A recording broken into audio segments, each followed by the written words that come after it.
It has been a week since we called for a community quarantine and in its enhanced form in Metro Manila and various parts of the zone. We in government continue to respond to the public needs, mobilize resources, and oversee developments. We are also addressing the COVID-19 pandemic challenges confronting our nation. First, let me reiterate my sincerest gratitude to all our courageous frontliners in this war, especially our healthcare workers, our doctors, nurses, medical technologists, and all other allied health professionals. Maraming salamat. Asahan niyo ang suporta ng inyong gobyerno. I am saddened by the news that the virus has claimed the lives of our doctors along the way. Lahat po sila ay bayani. And not only that, talagang bumilib ako. Bihira akong sumasaludo ng tao. Pero pa yung mga doktor natin, mga health workers na nadisgrasya, talagang saludo ako sa inyo. Wala na kayo dito sa mundong ito, pero gano'n na lang ang pagtingin ko sa inyo.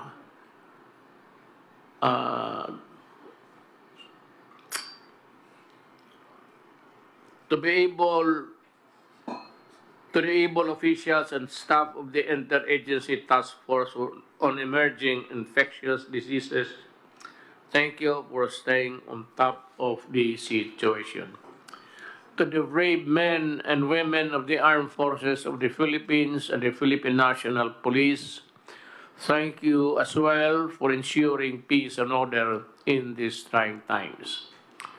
I also thank the rest of the frontliners to ensure that the basic services are provided to our people, from those manning various government agencies, groceries, banks, food, establishments, and delivery services, among others. Maraming salamat po.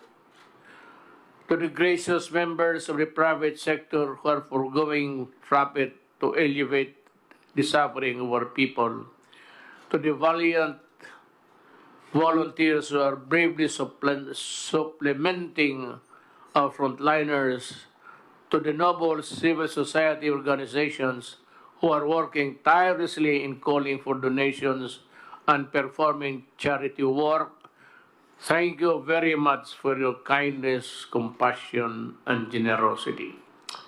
I especially thank Congress for granting the Executive Department with the special powers through the Bayanihan to Head as One Act, to the Bayanihan to Heal, to Heal as One Act, to effectively respond to the challenges caused by the COVID-19 global pandemic. I particularly thank Senate President Vicente Soto III and the House Speaker Alan Peter Cayetano for the strong and decisive leadership you have demonstrated in shepherding this measure to fruition during this critical time in our national history. To the members of both houses of Congress who sponsored and voted for this measure, I express my sincerest gratitude to all of you for granting our most urgent requests. Finally, the Executive Department can decide, and act freely for the best interest of the Filipino people during this health crisis. The Department of National Defense and the Department of Interior and Local Government, along with the Armed Forces of the Philippines and the Philippine National Police, are now ramping up the implementation of the National Action Plan, or NAP, as we speak, to reinforce the efforts of the Department of Health in containing COVID-19. Alam mo, tatlo lang yun sila. Department of National Defense, Department of Health, Department of yung kay Rolly, DSWD, and the DILG. One of the most important departments that are now in action. Reports on our progress of the National Action Plan will be given regularly by the Secretary of National Defense, serving as the National Action Plan Chair, with the Secretary of Interior and Local Government as Vice Chair. To the Filipino people, rest assured that your entire government is working hand in hand to safeguard your health, safety, and well-being in the face of threat posed by COVID-19.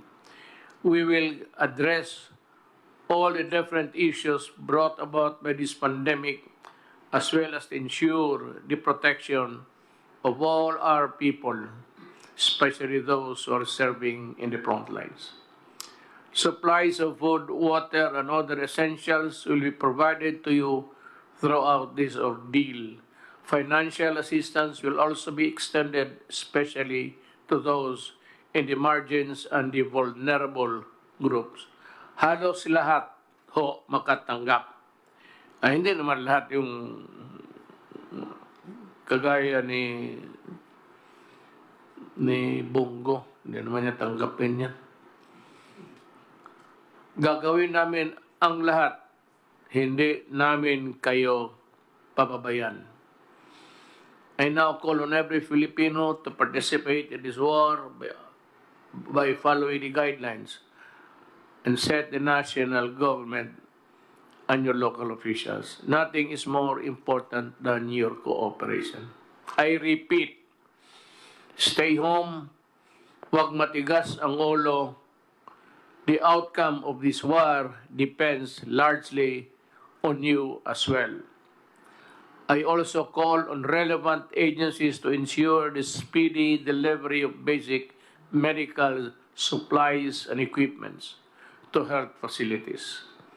From the approval, importation, and the delivery, everything must go smoothly to make sure that we do not waste time. Alam mo, isang bagay talaga na alam ng lahat is itong padili-dali, patamad-tamaran. Kailangan pagpasok ng papel, process mo kagad, ilinya mo yung, you line up the tables where the papers should go, one after the other, para madali. Cut red tapes. I do not want red tapes. I do not want so many questions. Pagka sinertify ng isang government employee, I said, do not commit the mistake and we will all be happy and comfortable. Huwag ninyong, kung gusto niyo magloko, huwag ninyo itong panahon na ito. To my fellow public servants, let us set aside our differences and work in solidarity to overcome this pandemic. We only have one common enemy, and that is COVID-19. Our transparency, integrity, accountability, and responsiveness are needed, and I expect all of you to exercise all these in safeguarding our fellow Filipinos. As President, I assure the public that the government will be on top of this situation at all times. We will not leave anyone behind. Sabay-sabay natin labanan ang COVID-19 para sa kabutihan ng lahat. I ask the entire country for your patience, understanding, and utmost cooperation. With your support, I am confident that we will emerge triumphant.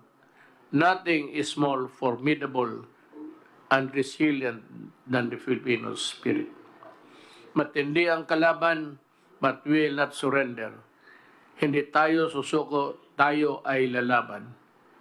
Yes, things will not be easy, And we Filipinos are tough. Mas malakas ang Pilipino sa anumang hamon. Now we all must do what we can and must para sa ating bayan. I look forward to the day that we, the Filipinos, can finally claim victory over this war and emerge as stronger and more united Filipinos and Philippines. Maraming salamat po. Osbo nako, ayaw mo kahadlok. Tagalogin ko, huwag kayong matakot. Nandito yung gobyerno ninyo para kayo pagsilbihan at totoong pagsilbihan. Salamat.